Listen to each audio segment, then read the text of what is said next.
jamais assez. Je porte ces messages en moi, que je les conjugue avec le verbe avoir, jamais assez d'argent, jamais assez de temps, ou que je les conjugue avec le verbe être, je ne suis jamais assez bien pour la tâche à accomplir, je ne suis jamais assez gentille, assez parfaite, etc. Est-ce que ça vous plaît à vous d'être sans arrêt habité par ce jamais assez? Prenez le temps de sentir à l'intérieur de vous. Est-ce que ça vous plaît de penser ça? Est-ce que ça vous plaît que sans arrêt vienne frapper à votre porte ce jamais assez et qu'il s'invite à prendre le thé avec vous? Qu'il vous occupe toute l'après-midi, vous empêchant de rencontrer d'autres personnes? Est-ce que vous n'aimeriez pas plutôt prendre un jus d'orange ou une bière avec des pensées plus agréables? Ce serait déjà super, rien que ça, de cohabiter avec des pensées plus agréables que ces pensées qui nous tirent vers le bas avec l'idée qu'on n'a jamais assez. Mais surtout, ce qui serait super, c'est que ça produirait quelque chose de tellement intéressant dans notre vie. Avez-vous remarqué ça? Nos pensées sont créatrices.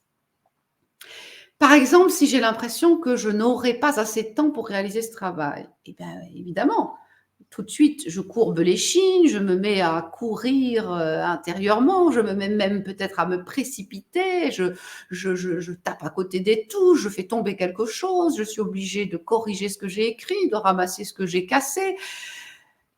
Et voilà, je perds tout bonnement en efficacité et peut-être même que je vais finir par vraiment manquer de temps, très concrètement.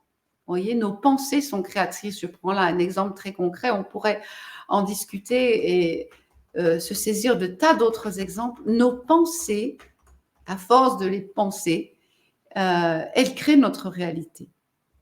Et à force de penser que je n'ai pas assez de temps, que je n'ai pas assez d'argent, que je manque d'affection, que je ne suis pas assez intelligente ou compétente, eh bien, ça devient ma réalité.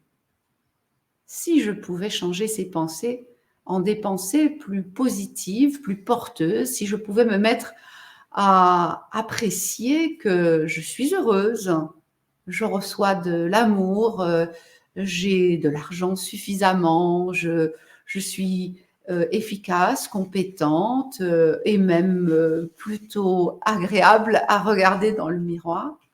Si je pouvais me mettre à penser ces belles choses-là, ça aurait un effet tout à fait favorable dans ma vie. Est-ce que vous croyez à ça? Allez, je vous invite à me l'écrire en commentaire.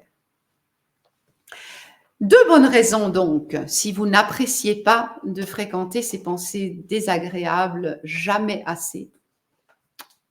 Une raison de le transformer, c'est tout simplement de côtoyer des pensées plus agréables et une deuxième raison, de voir votre vie se transformer, portée par ces pensées plus positives.